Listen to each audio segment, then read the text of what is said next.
Que pasaba de verdad en una batalla prehistórica, no como en las películas. Hace unos 10.000 años, en la orilla de un lago enorme en lo que hoy es Kenia, una escena imposible de olvidar quedó atrapada para siempre en el suelo. Una mujer, embarazada, estaba inmóvil y vulnerable mientras proyectiles con puntas de piedra pasaban silbando cerca. No había filas perfectas de guerreros. No había honor narrado con música épica. No había discursos antes del combate. Lo que había era miedo, sorpresa, velocidad y una decisión fría, atacar cuando el otro no puede reaccionar. Y aquí empieza lo incómodo, olvídate de casi todo lo que las películas te han enseñado sobre una batalla prehistórica. No era un choque limpio entre dos bandos que se citan en un campo abierto.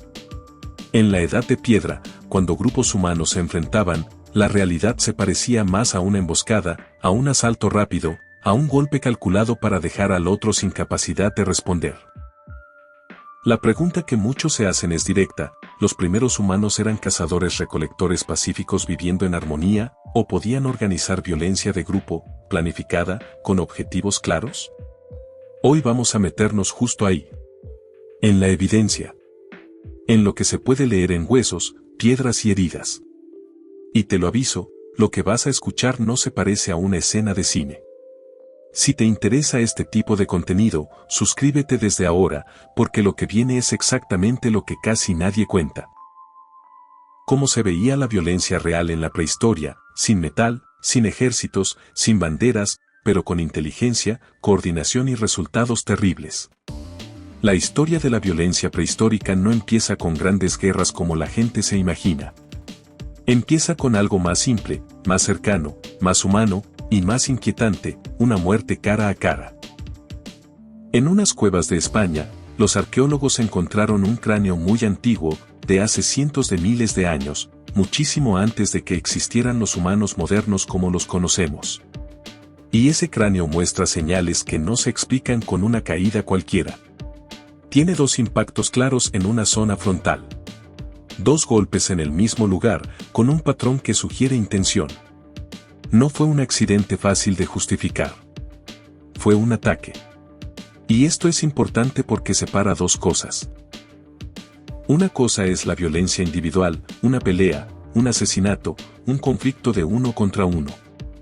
Eso, tristemente, puede existir en cualquier especie social.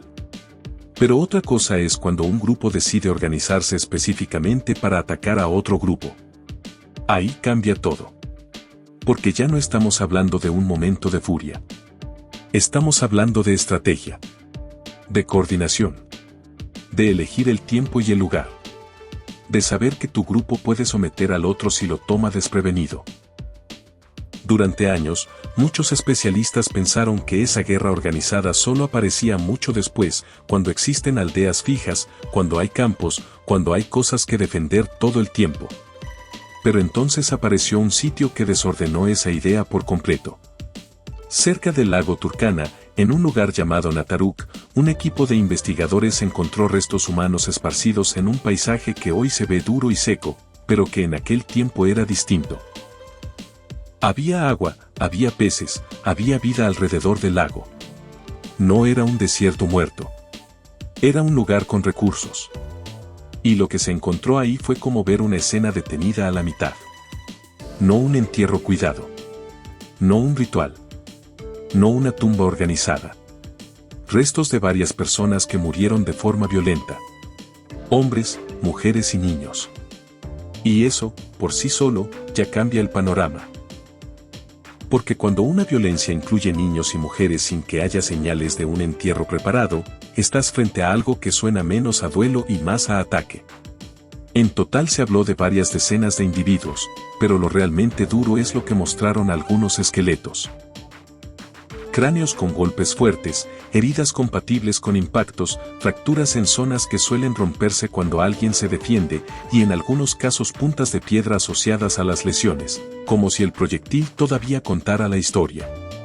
Y lo más escalofriante, hay indicios de que algunas personas pudieron haber tenido las manos sujetas al momento de morir. Entre ellas, una mujer embarazada. No hace falta exagerar para sentir el peso de eso. Si esa interpretación es correcta, ya no estamos viendo un choque accidental entre grupos. Estamos viendo dominación, control, captura, ejecución o remate. Algo mucho más organizado de lo que nos gusta imaginar sobre la prehistoria. Cuando este hallazgo se publicó y se discutió, hubo investigadores que lo interpretaron como una evidencia temprana de guerra o de violencia intergrupal organizada entre cazadores-recolectores. La idea central era simple y fuerte. Incluso sin aldeas agrícolas, incluso sin propiedad como la imaginamos hoy, los humanos ya podían formar grupos para atacar a otros. Pero aquí viene algo muy importante para que no te quedes con una versión fácil, este tipo de hallazgos también generan debate. Porque en arqueología prehistórica no siempre tienes el video del evento. Tienes fragmentos. Tienes huesos. Tienes posiciones. Tienes marcas. Y la gran pregunta es, ¿esas fracturas ocurrieron en el momento de la muerte? ¿O ocurrieron después por procesos naturales? Hay especialistas que han señalado que algunas marcas pueden confundirse con daños posteriores, por presión del suelo, por movimiento del terreno, por paso del tiempo, por el peso de sedimentos, por cambios del ambiente. También se discute la disposición de los cuerpos, si estaban más o menos juntos, si estaban articulados, si la posición parece congelada por el lodo o el agua, o si realmente refleja una caída caótica donde nadie enterró a nadie. Y esto no es un detalle técnico aburrido. Esto es el corazón del asunto. Porque si fue una masacre, estás viendo un episodio de violencia de grupo. Si fue un evento natural que dañó cuerpos después, entonces el relato cambia. Pero incluso con ese debate, hay algo que no se puede negar: los humanos de la Edad de Piedra conocían la violencia, y podían morir de formas que dejan señales claras. Y aquí viene el giro que hace que este tema sea todavía más fuerte. Para entender qué pasaba de verdad en una batalla prehistórica, no basta con hablar de los muertos. Hay que hablar de la tecnología. De las armas. Y no me refiero a metal. Me refiero a algo que mucha gente subestima. Porque la mayoría imagina a los humanos antiguos con un garrote torpe y ya. Como si todo fuera golpear a lo loco. Pero cuando observas la evidencia, te das cuenta de que hubo armas pensadas para matar a distancia, con precisión y con ventaja. Y esa diferencia. Matar de cerca versus matar desde lejos, cambia por completo lo que significa una batalla en la prehistoria. Antes de seguir, si te está sorprendiendo el tema, comparte este video. De verdad. Porque casi siempre la prehistoria se cuenta como cavernícolas gritando y ya. Y la realidad es más seria, más humana y más inteligente de lo que parece. Ahora, piensa en esto: ¿qué tipo de arma usarías si quieres atacar a otro grupo sin exponerte demasiado? ¿Qué usarías si quieres ganar sin tener que entrar a golpes? Exacto, algo que te deje mantener distancia.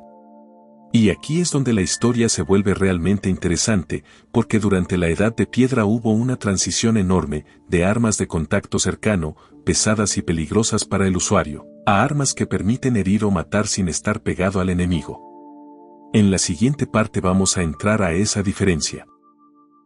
Vamos a hablar de por qué ciertas poblaciones siguieron usando lanzas pesadas de empuje durante muchísimo tiempo, mientras otras desarrollaron proyectiles más ligeros y efectivos. Y cómo ese cambio no solo transformó la caza, sino también el conflicto entre humanos.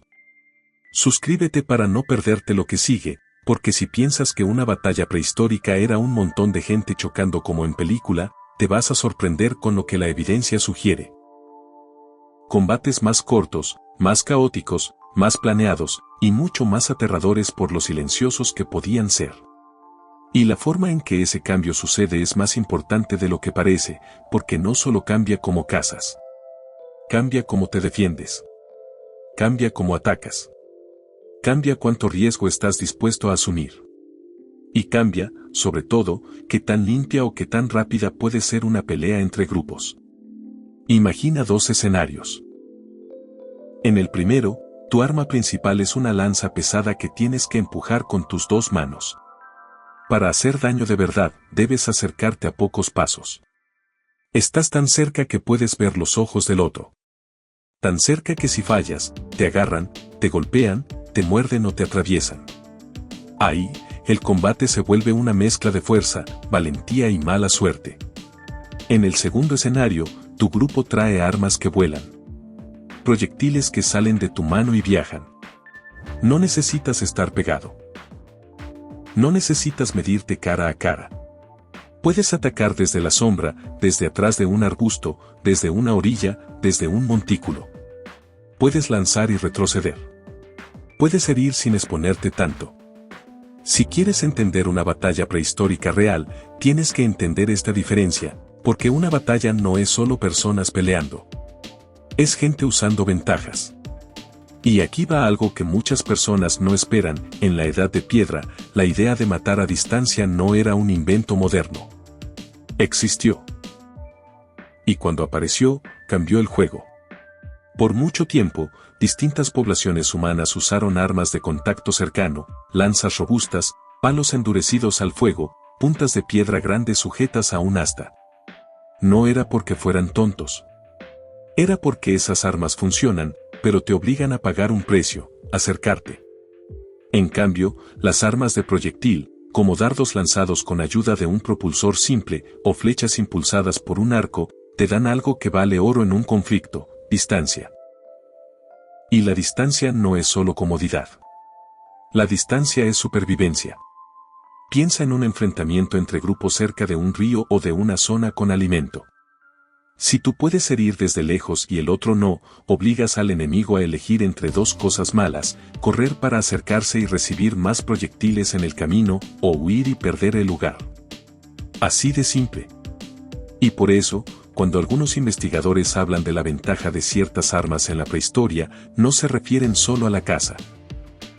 Se refieren a una ventaja total, que puede influir en quien se queda con el territorio, con el acceso al agua, con la ruta segura, y con la vida.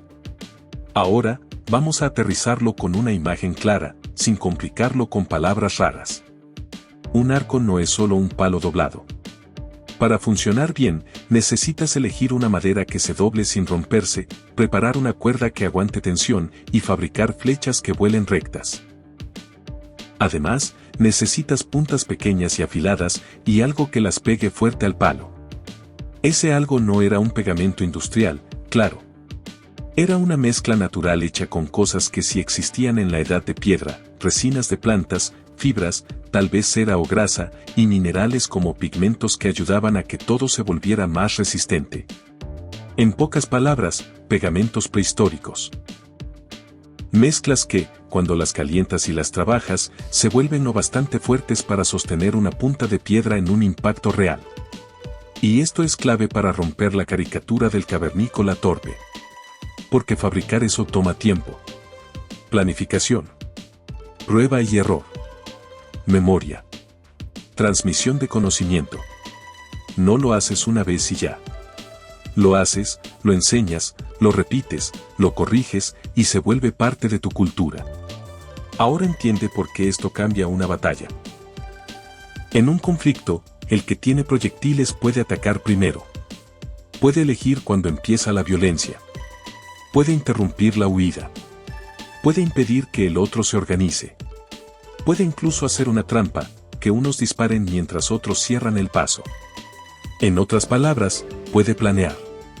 Y si te quedas hasta el final, vas a ver cómo ese detalle se conecta con otra cosa que casi nunca se cuenta. Muchas batallas prehistóricas probablemente no eran combates largos, sino ataques rápidos donde el objetivo era desordenar al enemigo en minutos. Porque con armas de piedra, con cuerpos humanos, con poca protección, no necesitas horas para que todo se defina. A veces bastan segundos. Ahora, ¿cómo sabemos que en la Edad de Piedra existían armas pequeñas de proyectil? Una pista es el tamaño de algunas puntas. Hay puntas diminutas, ligeras, que por su forma y por las huellas de uso se han interpretado como parte de proyectiles. Y cuando las comparas con puntas grandes de lanza, la diferencia te grita lo que son: una está hecha para golpear de cerca con fuerza bruta, la otra está hecha para volar.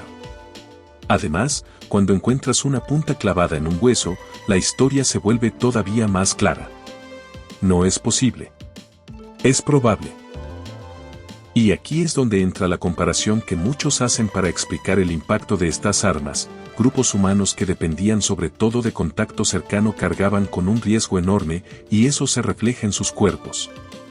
Hay esqueletos antiguos con señales repetidas de lesiones, golpes en el cráneo, fracturas en los brazos que parecen defensivas, heridas que encajan con una vida de enfrentamientos cara a cara. Eso puede venir de muchas cosas, claro. Caza peligrosa, accidentes, conflictos individuales. Pero cuando se repite, te dice algo sobre lo que esa gente vivía. En cambio, cuando una población usa proyectiles con más frecuencia, el riesgo directo en el cuerpo puede cambiar. No porque ya no haya violencia, sino porque la violencia se puede ejercer con menos cercanía. Y eso también cambia cómo se lesionan las personas. Ahora, ojo, esto no significa que una especie era buena y otra era mala. Significa que, en un mundo donde cualquier herida seria puede ser mortal, la distancia es una ventaja brutal. Y aquí aparece una idea que se menciona mucho cuando se habla de por qué unas poblaciones humanas desaparecieron y otras sobrevivieron. No fue solo fuerza, no fue solo inteligencia, no fue solo clima. También pudo ser tecnología. No tecnología moderna. Tecnología de edad de piedra. Herramientas mejores, armas más versátiles, pegamentos más resistentes, mejores estrategias para cazar y para defenderse. Y cuando dos grupos compiten por el mismo espacio durante mucho tiempo, pequeñas ventajas repetidas pueden inclinar la balanza. Ahora, avancemos en el tiempo, porque conforme nos acercamos al Neolítico, la evidencia de conflicto entre grupos se vuelve más abundante, más clara y más difícil de ignorar. Y aquí viene una parte que rompe otra idea romántica. Mucha gente cree que toda violencia prehistórica era por comida o por territorio. Y sí, eso existe.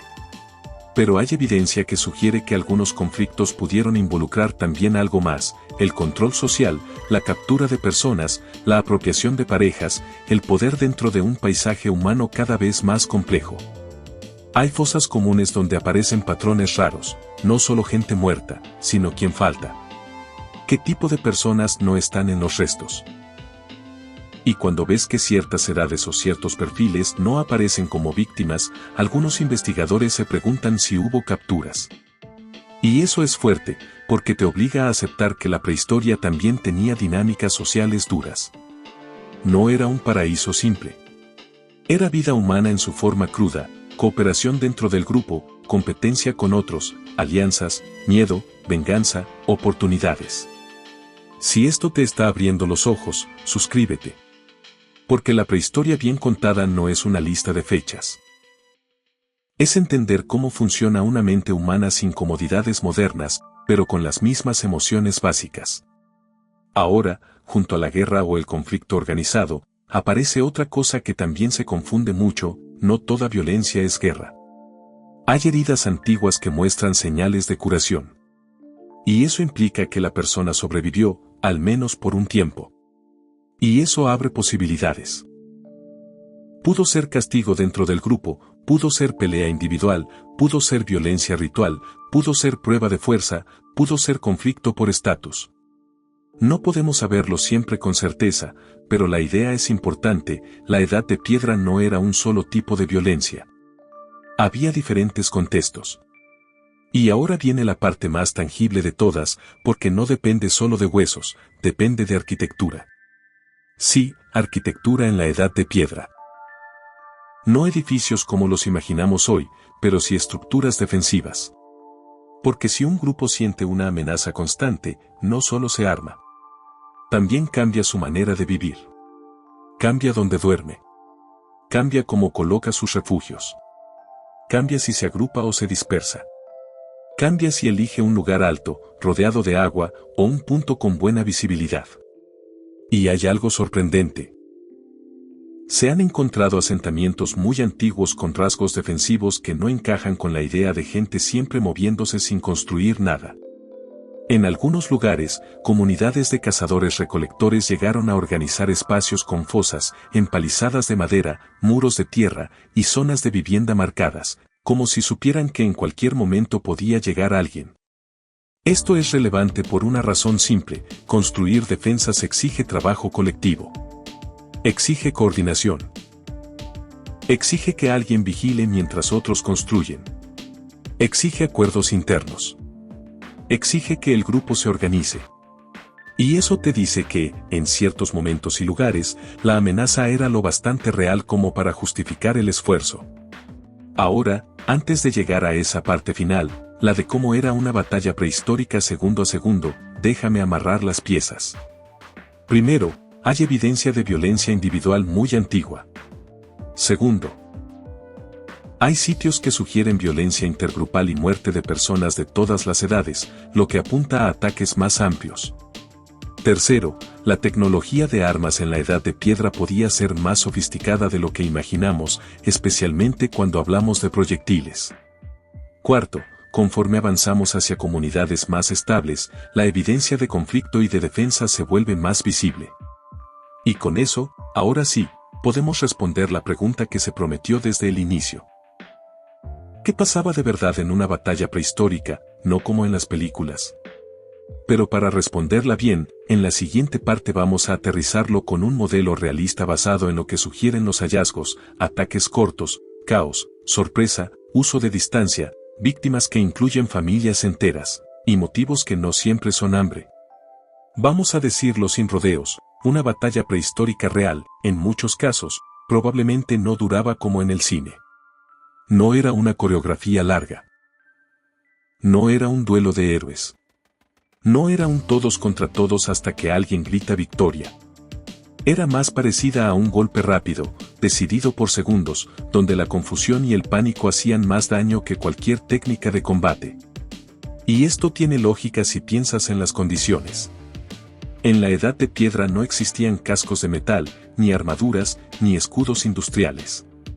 La protección era mínima, quizá pieles gruesas, quizá madera, quizá nada. Una herida en el cuello, en la cabeza o en el abdomen podía ser el final. Y si no te mata en el momento, la infección podía hacerlo después. Eso significa que el costo de un enfrentamiento es altísimo. Cada golpe importa.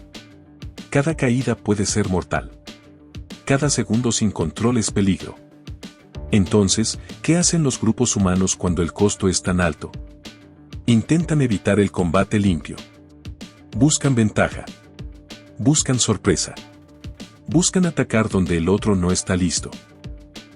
Por eso, en lugar de imaginar una línea de batalla como en películas, imagina esto. Un grupo se acerca a otro en un momento vulnerable.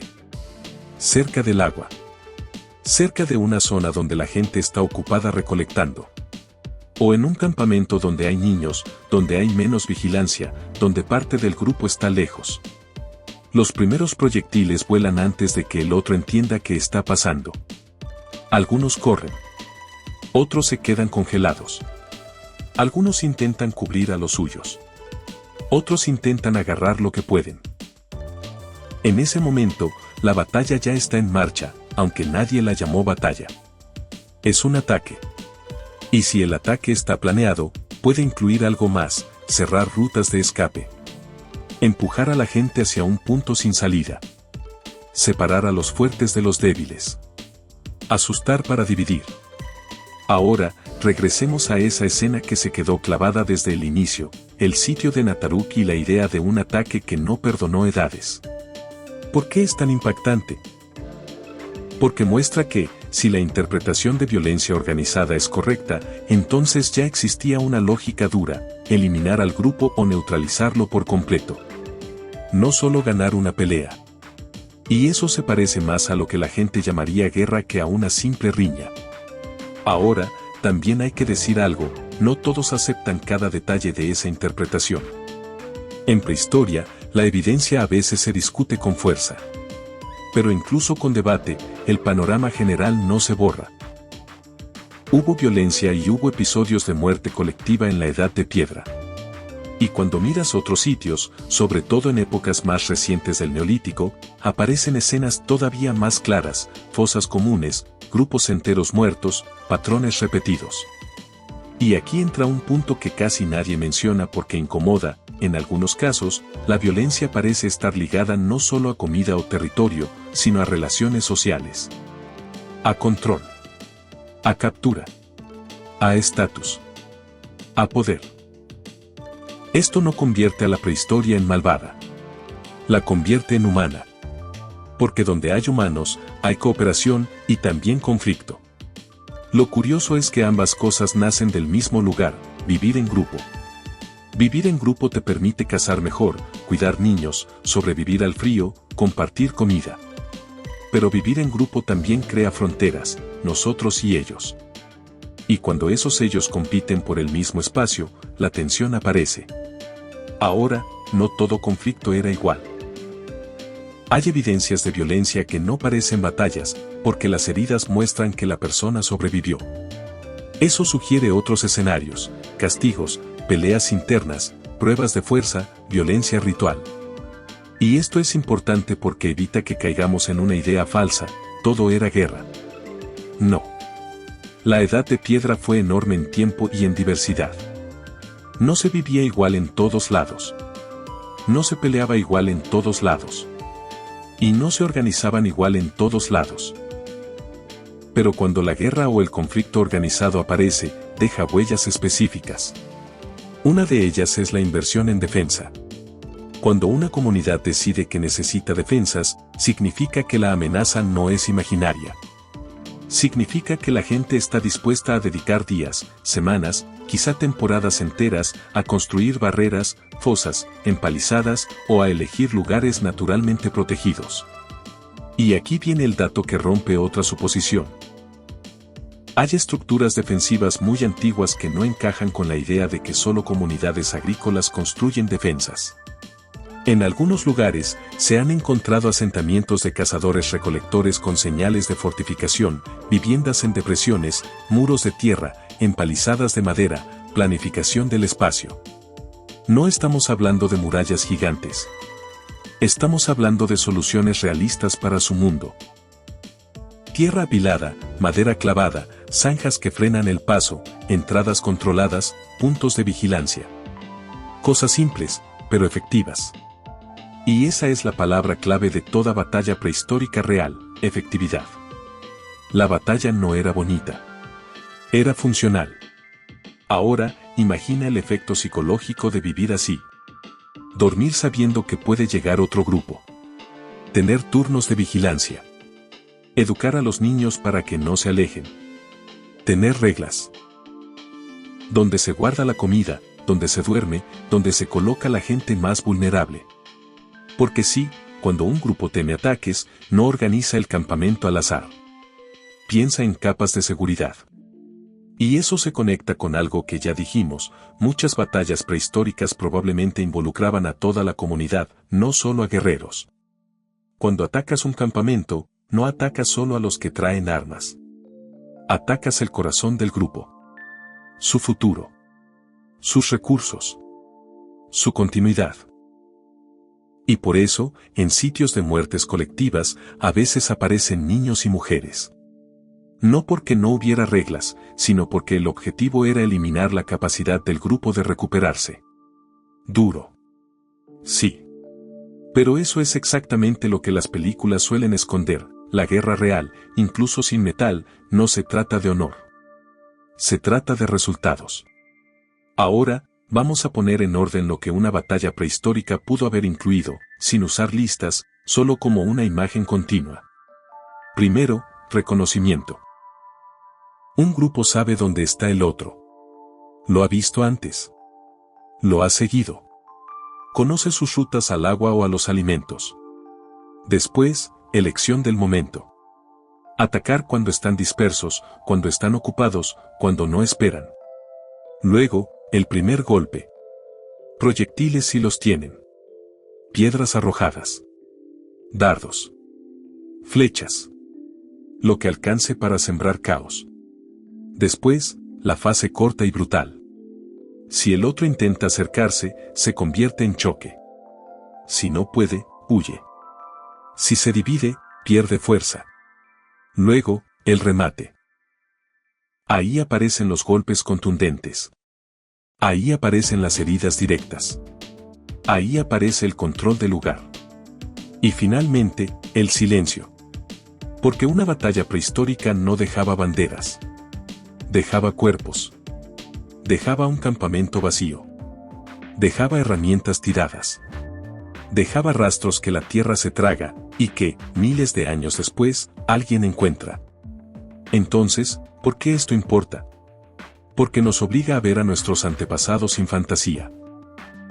Ni como monstruos brutales sin mente, ni como ángeles pacíficos viviendo en un cuento. Eran humanos. Capaces de planear un pegamento complejo para fijar una punta de piedra a un asta. Capaces de fabricar proyectiles ligeros. Capaces de trabajar juntos para construir defensas. Capaces de cuidar a su gente y también capaces de atacar a otro grupo. Y hay una ironía enorme aquí, las mismas habilidades mentales que permiten una emboscada. Planear, imaginar el movimiento del otro, coordinar, comunicar, son las mismas habilidades que permiten crear arte, música, rituales, cooperación. Es la misma mente. La diferencia es hacia dónde la usas. Por eso, cuando alguien dice, es parte de nuestra naturaleza ser agresivos, también suele decir algo igual de cierto, es parte de nuestra naturaleza ser protectores, afectuosos y cooperativos.